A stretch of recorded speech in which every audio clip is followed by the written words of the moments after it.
Salut tout le monde, j'espère que vous allez bien. On se retrouve aujourd'hui pour les favoris et les flops du mois de mars. On va commencer sans plus tarder, sans blablater. Je vais commencer par, on va dire que c'est un flop, c'est certain. Et après, je vais dire que c'est un flop... pas vraiment, je vais vous expliquer pourquoi. Alors, le premier flop que j'ai, il s'agit du concealer de chez By Terry. Le Hyaluronic Hydra Concealer, donc c'est un concealer que j'ai acheté sur le site By Terry heureusement d'ailleurs ils m'ont envoyé les échantillons avec, alors faites attention ça a tout coulé, hop, avec 3 teintes dedans et donc il y avait la teinte que j'avais commandée, donc j'étais très contente de recevoir cet échantillon, vraiment c'était très bien de leur part. Ça par contre on peut pas le nier, mais je n'aime pas cet anti-cerne. Après c'est très personnel, c'est parce qu'en fait quand je l'applique sur mon contour des yeux, sur le moment il est très joli, il a un petit peu de couvrance, c'est très naturel de toute façon. Je pense que c'est le but de cet anti-cerne. Il hydrate, il lisse, il illumine le contour des yeux, il camoufle cernes, rides, ridules et imperfections en disant que c'est une couvrance sur mesure. Alors c'est vrai qu'on se mouille pas trop quand on met une couvrance sur mesure. Le problème que j'ai rencontré avec cet anti-cerne, c'est que je l'applique, c'est joli, mais quelques minutes à peine après, il est comme si j'avais presque rien appliqué. Il est vraiment tout en transparence et il file vraiment complètement dans mes ridules. Donc même poudré, hein, il file dans les ridules et même poudré il s'estompe. Donc j'en rajoute une seconde couche, mais ça fait la même chose à la fin de la journée. J'ai vraiment le regard fatigué tout le temps, toute la journée. C'est comme si j'avais presque rien appliqué. Donc c'est pas un anti-cerne qui est fait pour moi. Je suis pas sûre que ce soit un anti-cerne fait pour les personnes qui ont des cernes marquées. Je pense que c'est fait pour les personnes qui veulent juste illuminer un petit peu le contour des yeux, apporter un petit coup d'éclat sans vraiment dessécher le contour des yeux, parce qu'on peut dire qu'il est hydratant, ça c'est sûr, mais voilà, ça s'arrête là. Donc pour moi cet anti-cerne est un flop. Mon second demi-flop, il s'agit de la palette de Richard et de Sephora. Dans un premier temps, ce qui m'a vraiment presque choquée, je dirais, vraiment, ça m'a vraiment perturbée et c'est la première chose que j'ai vue quand j'ai ouvert mon paquet, c'est que j'ai reçu la palette comme ça, dans ce plastique. La palette a un plastique, ensuite elle a un carton et ensuite vous avez la palette.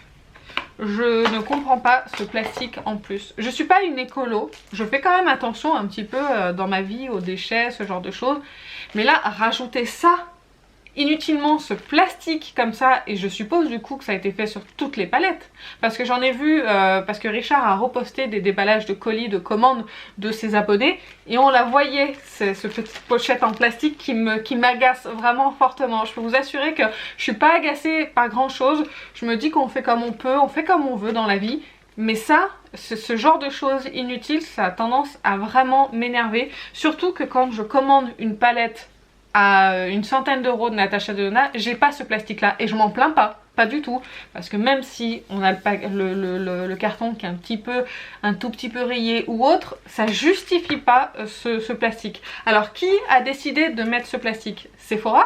Pourtant j'ai déjà commandé des palettes Sephora, j'ai jamais eu. Ou est-ce que c'est Richard pour ne pas abîmer le carton d'emballage? Je sais pas ce qui s'est passé, mais en tout cas je suis très agacée déjà par ce morceau de plastique. Ensuite, concernant la palette, on a beaucoup vu cette palette, on a beaucoup parlé des fards mat, on a beaucoup parlé du rose, du orange, du jaune. Ce sont de très beaux fards mat, j'ai utilisé l'orange, ça s'est très bien passé, le jaune je l'ai pas utilisé mais j'ai utilisé les teintes plus claires. Les mats sont vraiment bien, je les ai bien aimés, franchement j'ai pas de problème là-dessus. Cependant les lumineux, je vois pas, ils ont rien. Ils ont rien de spécial, vraiment, mais quand je vous dis rien de spécial, c'est qu'ils sont difficiles à appliquer au pinceau, ils sont difficiles à appliquer au doigt. Il faut vraiment une base qui accroche pour que le fard reste sur votre paupière. En fait, si vous voulez, si vous appliquez votre base, vous poudrez votre base, et que si le fard il n'est pas en contact direct avec la base sur votre paupière, il va avoir tendance à chuter presque instantanément et du coup à pas accrocher sur la paupière, du coup on va manquer d'opacité et on va manquer d'intensité. De plus, pour des fards lumineux, ils sont pas si lumineux que ça et pas si impactants que ça. Bien sûr, ce sont mes goûts à moi et ce que j'en attends. Surtout qu'en swatch, honnêtement, ils sont quand même plutôt pas mal, hein. Vraiment, ils sont plutôt pas mal en swatch. Donc, je ne sais pas si je vais garder cette palette ou pas, malgré que les mats soient vraiment très beaux et la color story est vraiment très intéressante. Mais voilà, je suis pas hyper convaincue par cette palette. Moi qui adore les fards lumineux, c'est un peu ma déception. Si vous avez la palette et que vous l'avez testée, dites-moi ce que vous en pensez, surtout des fards lumineux. Je doute pas du tout des fards mat, mais des fards lumineux. Dites-moi si vous l'avez reçu aussi dans ce plastique là inutile. On en a fini avec les flops, on va passer aux produits que j'ai adorés sur le mois de mars et on va commencer par la seule et unique palette pour les yeux. Il s'agit de la Biba Neutrale de Natasha Denona.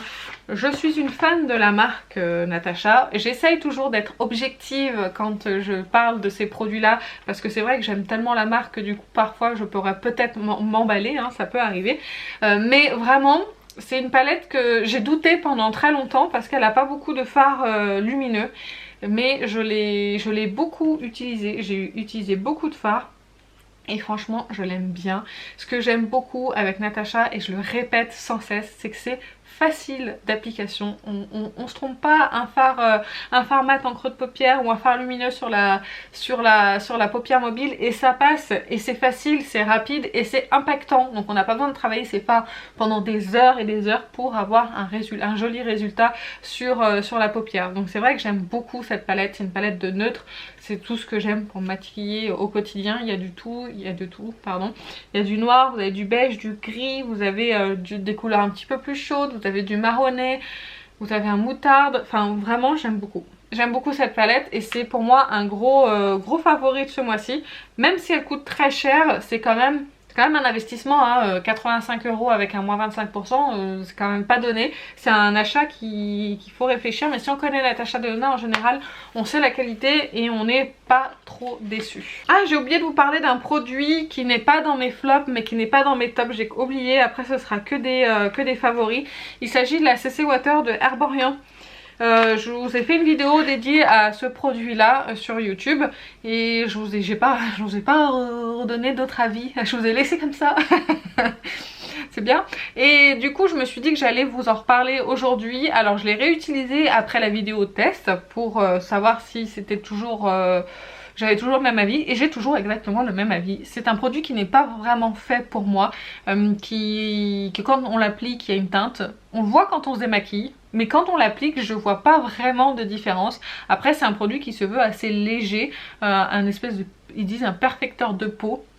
Moi quand j'entends perfecteur de peau, je m'attends à une amélioration. Non, faut pas s'attendre à un fond de teint avec ce produit, pas du tout. C'est vraiment un perfecteur, il floute un tout petit peu les pores, ça veut dire qu'il les camoufle légèrement par sa teinte, mais voilà, il donne un petit peu bonne mine parce qu'il est un petit peu lumineux, mais c'est tout, c'est tout. C'est tout, voilà, c'est tout ce que j'ai à dire. Donc c'est pour ça que c'est pas un flop parce que c'est pas non plus une horreur ce produit. Mais c'est pas un top non plus dans le sens où j'ai pas vu quelque chose d'extraordinaire. Après je vais m'en servir cet été ou comme base sous mon fond de teint. Mais je pense que je ne suis pas la cible de ce produit là. Enfin, je pense que c'est ça le problème. On repasse au top maintenant. Normalement j'ai fini de passer du coq à l'âne. On va commencer par les produits teint. Et j'ai deux fonds de teint. J'ai baissé un tout petit peu la luminosité parce que le soleil était de sortie. J'espère que c'est pas trop sombre pour vous. J'espère que ça va. Mais bon, bref. Du coup je vous disais que j'ai sorti deux fonds de teint ce mois-ci que j'aime vraiment beaucoup. Le premier c'est le Best Skin Ever de Sephora en teinte 17,5 N. Je vous en ai déjà parlé de ce fond de teint, je l'aime beaucoup. Il a un fini assez naturel sur la peau, il couvre pour moi assez en légèreté et il est modulable, c'est-à-dire qu'on peut avoir une couvrance un peu moyenne on va dire, mais moyenne légère si on applique une seconde couche. J'ai essayé que 2 couches maximum et c'est un fond de teint qui tient plutôt bien, il résiste pas au masque mais il est pas mauvais non plus sur la tenue. Vous n'allez pas vous retrouver avec le masque complètement maquillé, il y aura des traces quand même dessus mais il tient pas mal. C'est un produit qui sera plus efficace sur moi en été parce que il a tendance, je pense quand je serai en plein hiver, de marquer un tout petit peu les zones de sécheresse que j'ai autour de la bouche. Mais c'est très léger, si je mets une bonne base hydratante, je suis pas sûre que ça se voit vraiment. Mais en tout cas celui-ci je pense qu'en été il va vraiment être parfait, donc c'est un fond de teint que j'aime beaucoup. Ensuite j'ai acheté récemment le Make Up Forever Ultra HD. Ça c'est un fond de teint que j'aime beaucoup aussi. C'est un fond de teint qui est très fin sur la peau, qui couvre aussi tout en naturel. C'est un fond de teint que j'aime beaucoup. Après, il a quand même un certain coût, je trouve. Donc 40 € pour un fond de teint, c'est quand même pas donné selon moi. On peut l'avoir à 30 € avec un moins 25%, mais ça reste quand même un investissement parce qu'il n'a pas plus de millilitres qu'un autre fond de teint, hein. Il a 30 millilitres. Je pourrais pas vous dire si je préfère le Care que celui-ci parce que c'est pas la même catégorie de fond de teint. Là on est sur un fond de teint avec un gros budget. Dans sa catégorie, moi je l'aime beaucoup. C'est un fond de teint que je mettrais dans mon top 3. Et pareil dans le Care, ce serait un fond de teint que je mettrais dans sa catégorie dans le top 3. Mais il se ressemble pas exactement. Celui-ci il est plus fin sur la peau que le Care par exemple, qui est un petit peu plus épais et peut-être un petit peu plus courant en une seule couche. Celui-ci parfois je mets plus de produits pour faire mon teint avec celui-ci qu'avec le Sephora. Voilà pour vous situer un petit peu ce fond de teint. Et puis c'est un fond de teint quand même qui est sorti il y a quelques années. Et je trouve au moment où il était sorti, il n'y avait pas tant de fond de teint que ça sur le marché. Et du coup ça faisait de lui quand même un très très bon fond de teint. Ensuite on reste dans le teint avec l'anti-cerne. Je voulais vous parler du Tarte Ultra Creamy, le Shape Tape. Donc c'est le nouvel anti-cerne que Tarte a sorti. Pour moi il est entre, je sais pas si vous connaissez le Tarte Creaseless. Donc c'est un anti-cerne de chez Tarte qui est très hydratant et que je ne peux pas... que je suis en train de finir en miniature, je vous en avais déjà parlé, parce qu'il a un effet un petit peu collant qui reste sous mon œil et du coup ça fait transférer mon anti-cerne, c'est pas très très joli. Donc je suis pas hyper fan. Et heureusement je l'avais en miniature. J'adore le Shape Tape classique. Cependant en fin de journée vraiment j'ai le contour des yeux qui est un petit peu marqué parce qu'il assèche quand même, parce que c'est un anti-cerne qui est très courant. Et là pour moi ils ont sorti la formule entre les deux. Ils ont dû dire tiens il y a peut-être Michel de la compo Tarte qui a dû mélanger sans faire exprès les deux. Il s'est dit putain les gars, on tient notre nouvelle anti-cerne. On a le Ultra Creamy entre le Creaseless et le Shape Tape. Donc vous voyez, pour moi c'est un entre-deux et c'est un bon anti-cerne. Il n'a pas la même couvrance que le Shape Tape classique, mais pour moi il reste quand même très bon parce qu'il est lumineux et il lisse quand même le dessous des yeux. Donc vraiment si vous aimez pas le Shape Tape parce qu'il était trop asséchant, celui-ci pourrait peut-être vous convenir. Et regardez, il existe aussi en format voyage. Il n'y a pas toutes les teintes. Je crois qu'il y en a 3 ou 4, mais ça pourrait peut-être être un bon compromis pour le tester. Et d'ailleurs je l'ai associé en combo depuis... c'est la deuxième fois que je fais ça avec la poudre Hourglass que je vous ai montré dans mon haul précédent. Et je trouve que le combo des deux est vraiment très intéressant parce que elle fixe cette poudre, elle lisse aussi le contour des yeux et sans marquer, sans assécher. Donc c'est vrai que le combo des deux, j'ai un contour des yeux qui est plutôt bien, qui est plutôt lisse et j'ai bonne mine sans en faire trop, sans avoir le contour des yeux marqué. Donc vraiment cette poudre, je vais continuer à la tester pour pouvoir vous en redire des nouvelles, mais je l'ai vraiment testée sur le contour des yeux parce que beaucoup en parlaient comme une très bonne poudre au contour des yeux qui était très fine. Pour le moment de ce que j'ai testé c'est le cas. Je l'essaierai sur le visage entier pour pouvoir me faire un avis. Mais pour le moment la Hourglass c'est vraiment une très très bonne poudre. Et l'anti-cerne aussi il est vraiment très bon. Ensuite on va rester sur le teint. Alors avec une poudre, la poudre de chez Dior, la Dior Backstage Powder No Powder Powder, je sais pas comment ils l'appellent. C'est une poudre que j'applique depuis je dirais 15 jours à peu près. Et je l'aime beaucoup. Je l'ai associé avec le Sephora Best Skin Ever, avec le Make Up Forever. Je l'ai aussi associé avec le Hydromaniac de Urban Decay. Ça s'est super bien passé avec tous les fonds de teint. Ça apporte un coup de frais, je trouve, au teint. Ça poudre, en fait si vous voulez, ça apporte une touche de finition, ça lisse le teint, mais ça apporte pas de côté poudré au teint. Voilà, cette poudre de toute façon elle a vraiment cet aspect non poudré. C'est quand même assez étonnant. Je sais pas si vous pourrez voir, je suis pas sûre qu'on se rende compte, au swatch. Non, vous verrez rien, c'est vraiment la couleur de ma peau quasiment.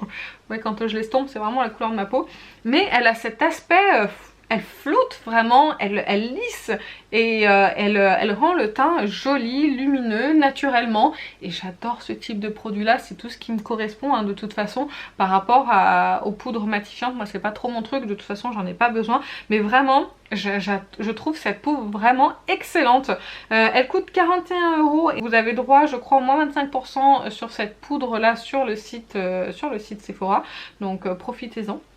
quand il y aura un moins 25% si vous hésitiez. Moi je pense que je la reprendrai en une autre teinte pour me faire un bronzer avec, parce que le fini est tellement beau sur la peau que je me dis qu'en bronzer, comme l'a fait la Loge de Gabriel, ça doit vraiment être super joli. Ensuite, toujours pour le teint, je remets dans mes favoris le Love Cheek Duo de Natasha Denona. J'adore ce produit là, j'adore surtout le blush crème rosé comme ça qui donne vraiment cette bonne mine au teint qui va être parfait aussi pour le printemps. Vraiment ça va être de toute beauté. Donc vraiment je l'adore. Si vous hésitiez, franchement c'est un très beau produit. Après le rose peut faire peur, mais si on l'applique vraiment tout en légèreté et qu'on l'estompe bien, vous voyez, vous avez un produit quand même qui est plutôt discret. Si vous l'appliquez à l'éponge en plus avec l'éponge, une éponge Beauty Blender ou autre, ça vous permet d'avoir un produit qui est très léger sur la peau et qui a ce fini un petit peu poudré et lissant, car un produit crème qui apporte bonne mine et fraîcheur au teint. Donc vraiment ça, j'adore. Je continue dans le teint avec un duo de blush de chez NARS. Je vous en ai parlé dans mes précédentes vidéos, quasiment toutes les précédentes vidéos. Donc déjà j'adore le packaging, je le trouve vraiment très beau, ce noir avec ses papillons rouges, je trouve ça très joli, c'est très beau à regarder. De toute façon les packaging NARS en général sont quand même très jolis. Ensuite vous avez donc ce duo de blush, on dirait de loin que ça pourrait être un bronzer, mais non, c'est bien un blush neutre avec un espèce de blush corail. Ça c'est la teinte Claudette et ça c'est la teinte, à chaque fois j'ai du mal, c'est la teinte Ninochka. Vous avez 22 grammes de produit, donc c'est un produit qui est énorme pour un blush et vraiment je l'aime beaucoup. C'est très fin comme poudre sur le visage, c'est légèrement satiné, c'est pas complètement mat et ça sent hyper bien. C'est le blush que je porte encore une fois aujourd'hui et vraiment, vraiment j'adore. Ensuite un achat tout récent que j'ai utilisé déjà 2 fois. Et je voulais quand même vous en parler parce que c'est un produit dont on peut se faire une idée assez facilement. Il s'agit du bronzer de chez Gucci en teinte numéro 1. Je le mets dans mes favoris parce que c'est un très bon bronzer. Vraiment, il y a rien à dire là-dessus. Il est vraiment très bon. J'aime beaucoup le petit pochon que je perdrai sûrement un jour. J'aime beaucoup la couleur du boîtier. J'aime beaucoup le bronzer dedans. On a combien pour 55 €? On a 12 grammes et vous avez un petit applicateur, un espèce de pinceau applicateur. Ça peut être pratique quand on emmène son bronzer en voyage. Moi personnellement un bronzer à ce prix là je le fais pas voyager. Je prends pas le risque qui se casse, mais alors pas du tout. En dehors du packaging, le produit dedans est très bien. Vraiment c'est un très bon bronzer, il est très beau sur la peau, je le porte aussi aujourd'hui, il apporte vraiment bonne mine et je trouve que quand on l'applique il a un petit côté lissant à la peau qui est plutôt agréable quand on applique un produit, d'avoir ce petit côté lissant. Il est imperceptible, il n'apporte pas d'effet de matière en plus, mais je l'aime bien hein, vraiment.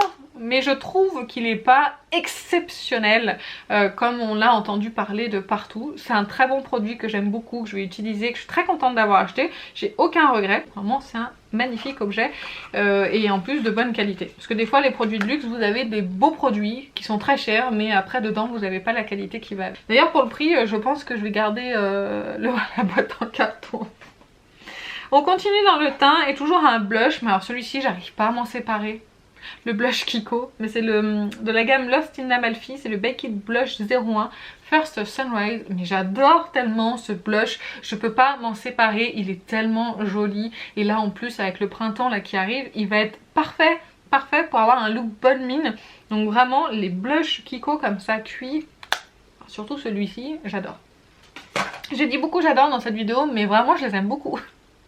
Ensuite on passe aux yeux. J'ai un combo de produits que j'utilise depuis très longtemps. Le mascara Clinique, je vous en parle depuis très longtemps, et le Better Than Sex, c'est pas une nouveauté, mais j'ai réutilisé en fait les deux ensemble et j'adore le rendu en fait des deux ensemble. C'est ce qui me donne la frange de cils la plus impressionnante. Celui-ci m'apporte la longueur et la courbe et celui-ci m'apporte le volume. Donc tous les deux ensemble, je me retrouve avec un mascara qui est vraiment bien complet et j'aime bien les utiliser ensemble. Donc il est fort possible finalement qu'une fois que celui-ci sera fini, que je le rachète en miniature. Celui-ci je le rachète constamment, c'est celui qui m'apporte la plus belle courbure et la plus belle longueur. Donc celui-ci c'est certain. Mais vraiment ce combo de ces deux mascaras c'est vraiment très joli. Ensuite toujours dans le haut du visage on va parler du Brow Freeze de Anastasia Beverly Hills. Un produit qui est aimé, qui est mal aimé. Voilà, on a de tout sur ce produit là. Moi je voulais le mettre dans mes favoris parce que c'est un produit que j'aime vraiment beaucoup. Une fois que j'ai su m'en servir, c'est vrai que c'est pas évident sur le moment. La première fois que je l'ai mis, j'en ai tellement trop mis que du coup j'avais les sourcils qui étaient plaqués au visage, comme si j'avais mis du gel pour les cheveux dessus. Et je pouvais rien en faire, mais ils étaient plaqués, comme si j'avais mis du pento dessus. C'était horrible.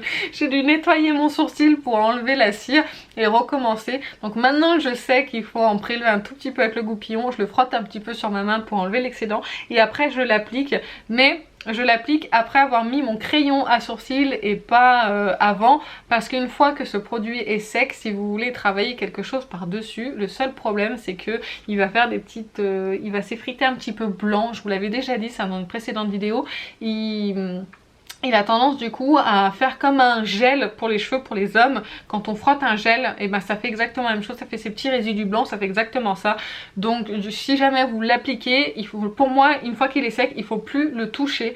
Et je pense que c'est difficile de maquiller ses sourcils après. Après j'ai pas testé toutes les méthodes de sourcils, que ça soit la pommade, que ça soit le feutre, etc. Je ne sais pas. En tout cas moi avec un crayon il faut le faire absolument avant. Et concernant le rendu du produit, je trouve que c'est très intéressant parce que ça fixe, ça gaine comme du savon. Mais ça fixe un petit peu plus que le savon. Moi j'ai le meilleur résultat avec la cire qu'avec le savon, donc c'est vrai que je préfère ça. Et je préfère le côté plus pratique du produit, on a juste à le prélever et c'est fini. Le savon il faut le mouiller, il faut frotter son goupillon dedans, il faut enlever l'excédent et ensuite vous pouvez l'appliquer. Ça pour moi c'est beaucoup plus rapide à utiliser et je préfère le résultat avec ça qu'avec le savon parce que vraiment ça gaine le sourcil. Donc voilà, ça c'est aussi un favori ce mois-ci. On arrive bientôt à la fin. Toujours des favoris, les crayons de chez Charlotte Tilbury, je les adore. Franchement ces crayons je les adore. Là vous avez le Walk of No Shame, là vous avez le Pillow Talk. Je vais essayer de vous faire un swatch des deux pour que vous puissiez vous rendre compte de la différence de teinte. Moi j'aime tellement ce crayon que du coup j'ai acheté les deux teintes, même si elles se ressemblent quand même très fortement, hein, il faut quand même le dire. Vous avez le Walk of No Shame qui est juste en dessous et le Pillow Talk qui est juste ici. Donc celui-ci tire légèrement un petit peu plus sur le rouge et celui-ci sur le brun. Donc moi je les aime bien tous les deux et du coup je suis pas mécontente d'avoir les deux teintes même si c'est assez similaire, c'est pas grave. Si vous voulez un crayon qui se mette en liner, qui se mette en muqueuse, qui tienne bien et qu'on puisse estomper aussi facilement, franchement foncez sur ces crayons là. Ça a un coût mais un crayon c'est vrai que ça dure quand même un certain temps, donc on peut se permettre peut-être l'investissement. Donc vraiment d'excellents crayons, je suis très contente de les avoir découverts. Et je préfère ces crayons là aux 24-7 de Urban Decay. Les Urban Decay j'ai du mal à les appliquer par-dessus des fards à paupières, certains fards à paupières, alors que ceux-là, jusque là ça a marché sur tous les fards à paupières que j'ai appliqués. Et le dernier produit, il s'agit du produit que je porte sur les lèvres. Il s'agit du Latex Fever de Linda Alberg. Ce truc est génial. Pourquoi je l'ai pas découvert avant? Je pensais, alors je suis pas très fan de produits pour les lèvres, c'est vrai que j'ai tendance à pas vouloir investir dans des produits trop chers, mais là j'ai vu le rendu sur un IGTV ou un réel de Sonia Seller et quand elle l'a appliqué je me suis dit j'aime bien. J'aime beaucoup ce que je vois, mais vraiment j'aime beaucoup. Donc je me suis dit que j'allais me laisser tenter qu'un petit moins 20% sur Beauty Bay et j'ai bien fait. Je fais que quand j'applique quelque chose sur les lèvres, c'est celui-ci que j'applique. Je n'applique rien d'autre parce que j'aime bien les rendus lumineux sur les lèvres, mais les rendus lumineux qui accrochent, c'est-à-dire qu'on a un produit qui a ce fini latex en fait, hein. Il porte très bien son nom. Je vais vous faire un swatch pour que vous puissiez vous rendre compte de la teinte. C'est vraiment ouais, cet effet latex quand on l'applique, mais il tient quand même super bien, il a une super bonne tenue, il transfère sous le masque, ça c'est sûr, mais c'est pas une catastrophe et du coup on n'a pas peur d'en avoir de partout ou sur les dents tout au long de la journée. Il s'efface de façon très naturelle et très jolie. Comme c'est un produit qui n'est pas mat, bah du coup ça vous dessèche pas les lèvres, donc vraiment ça j'adore. J'aimerais bien qu'il sorte d'autres teintes parce que j'aime pas le rouge et le violet foncé, le prune. Moi je suis plutôt dans les nudes, donc s'il pouvait sortir un nude un peu marronné et pas rosé, je serais très contente de l'acheter. Donc vraiment c'est un super produit. Il coûte 28 € sans remise et il y a 5,5 ml de produit. Mais écoutez, ça y est, on en a fini avec mes favoris et flops du mois de mars. J'espère que la vidéo vous a plu. Dites-moi en commentaire les vôtres, vos flops et vos favoris. Et si jamais vous avez un avis sur les produits que j'ai présentés, n'hésitez pas également à le dire. Sur ce, je vais vous laisser. Je vous fais plein d'énormes bisous et je vous dis à très bientôt. Salut!